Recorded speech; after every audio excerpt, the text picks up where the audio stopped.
Hello, everyone. My name is Michael Zhang. I am a grade 12 student at Port Credit Secondary School. I am very grateful to be participating in the Global Youth Challenge 2022, AI and the Future of Mankind, and for the opportunity to have my thoughts be heard by the world.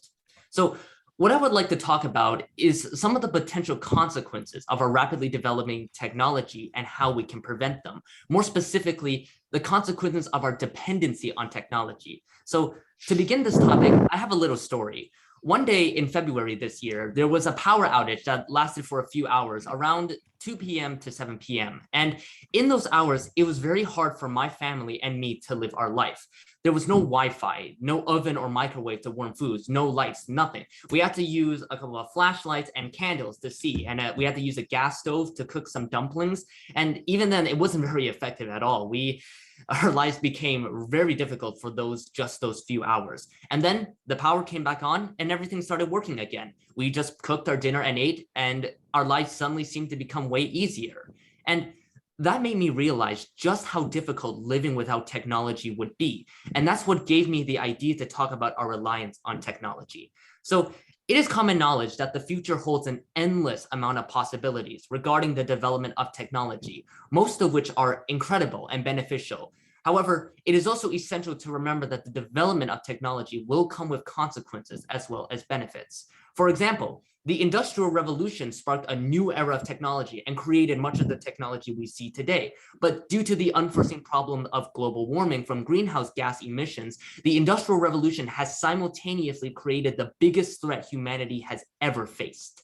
And learning from that moment in history, we must look ahead and see what possible problems could result from the future of developing AI.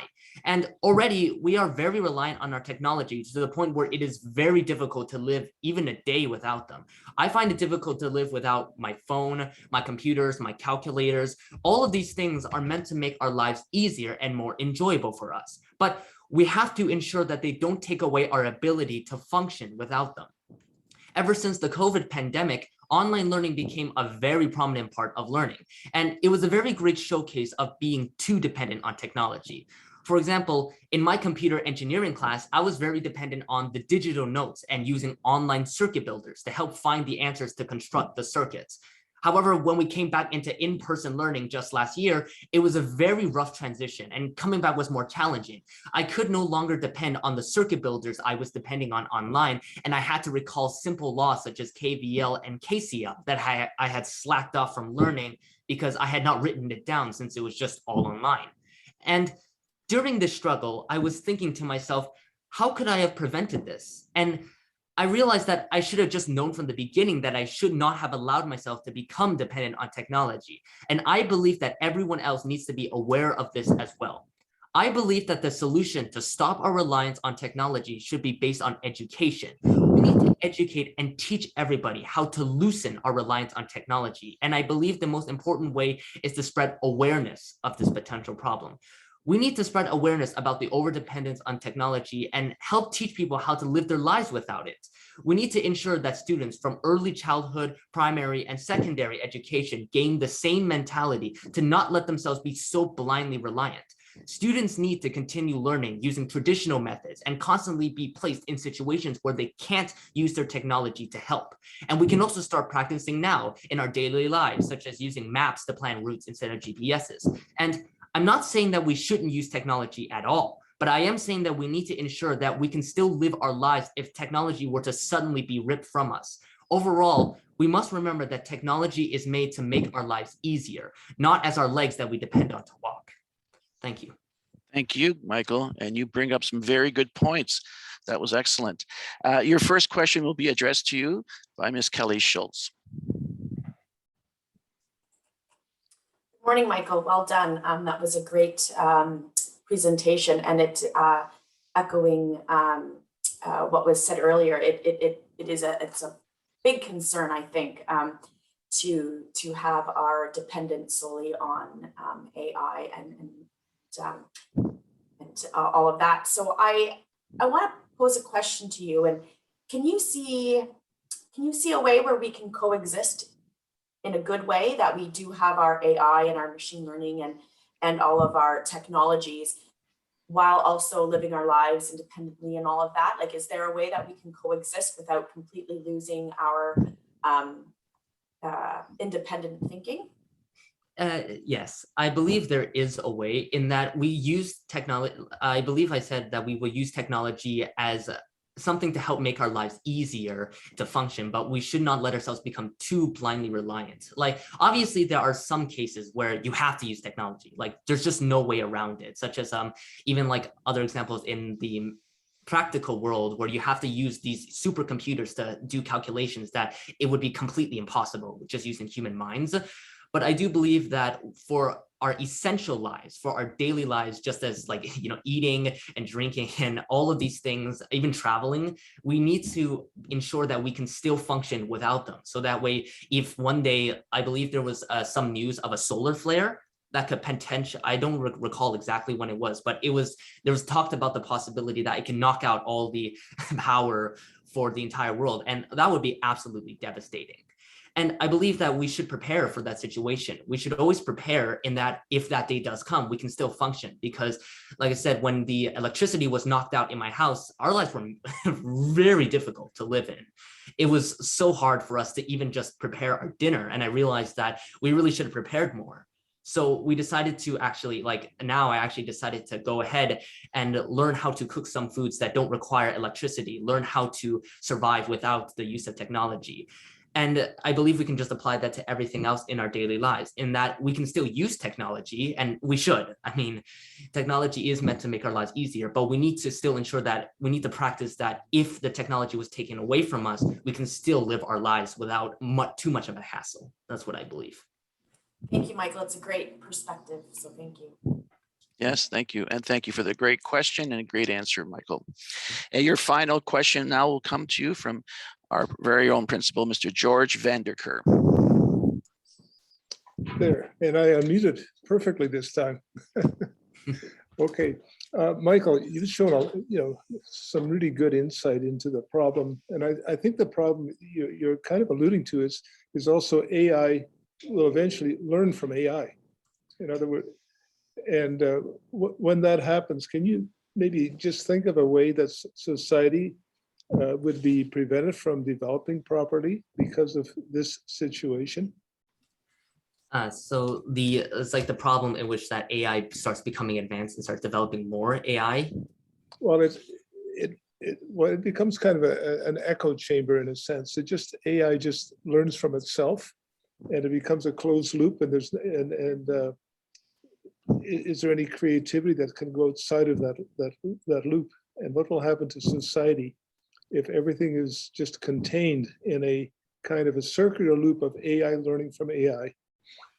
I see. Well, I'm trying to, visualize that feature. And I mean, in my opinion, personally, it does sound a little science fiction-y. It does sound like the future where kind of like AI gets developed to that point where it starts like getting advanced. It reminds me kind of almost like the movie Ex Machina, almost, where there's like a very advanced robot that could learn and manipulate humans into kind of letting it escape. I'm not going to spoil too much of it, but the point is that for that kind of future, honestly, where it believes that AI is starting to learn in a closed loop, I do believe that kind of issue is more related to almost like a philosophical question, more so than I would say a practical question.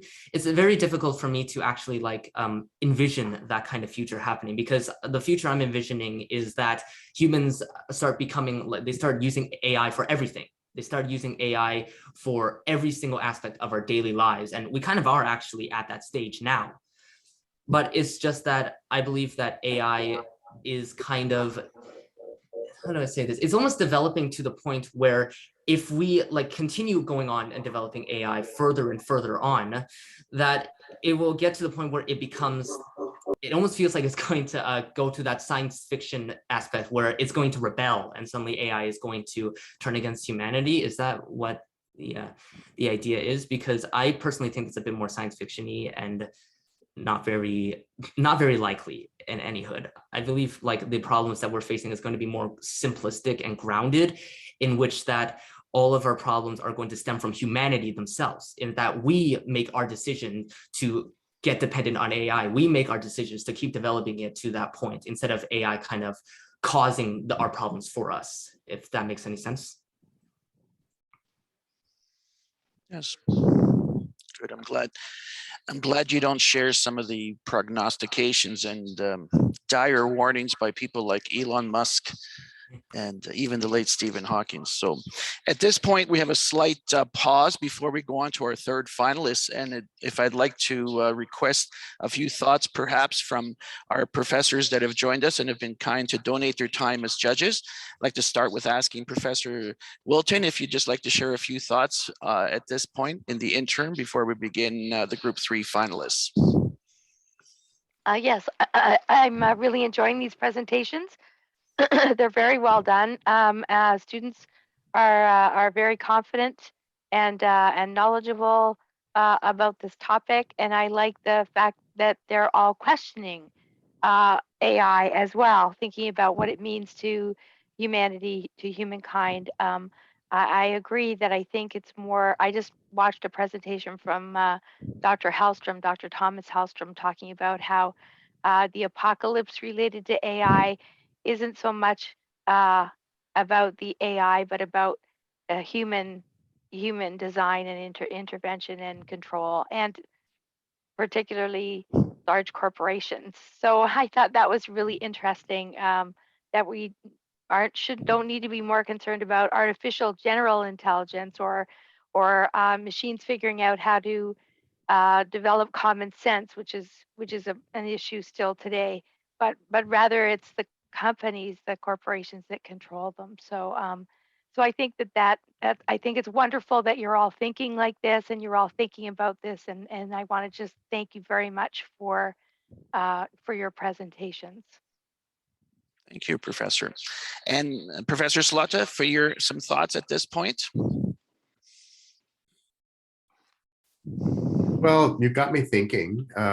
I teach a course in knowledge media here in University of Toronto, and we basically spend our entire semester thinking about the future and the role of media.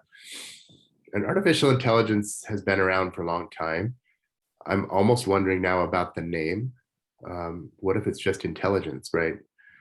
You got somebody mentioned smart grids, about in thinking about future cities, which is a great topic and one that I hope all of you will consider. We're going to need to rely on technology. I'm afraid that our last speaker is out of luck with respect to preparing for life without it. I mean, there's no way anymore. If you took electricity away from the world, or if you took the internet, even, you've got a card that tells you your number in a machine, and that's not going to go back. So, but cities are a really interesting topic to think about, and everything from transportation to food distribution. We have major issues coming our way with respect to food production, distribution, nutrition, and related to climate. And climate will be the next sort of big, you think the pandemic has been a big story for all of you because of your young years, and climate's coming next, right? So we just had 2 or 3 years of the world learning how to be intelligent around a major issue, sharing data, listening, watching and innovating and following each other's leads. Climate's coming next, and I think the world's going to need to do the same kind of thing, but for a longer term. And it's going to be your generation that will drive the intelligence. Artificial intelligence is just human intelligence manifested in technology. So I'm really hopeful about the City of Light in the one art representation, that we can build our own future and drive our own thinking. All of you are going to need careers. Many of those careers are disappearing from the face of the world because of technology, but a whole bunch more are opening up. So I hope you'll see artificial intelligence as just a broad category of using technology, machine learning, innovation, microprocessors, communication technology, social media, all of it, to respond to issues in the world and to connect people to each other But thank you so far, so good. I'm really learning a lot today.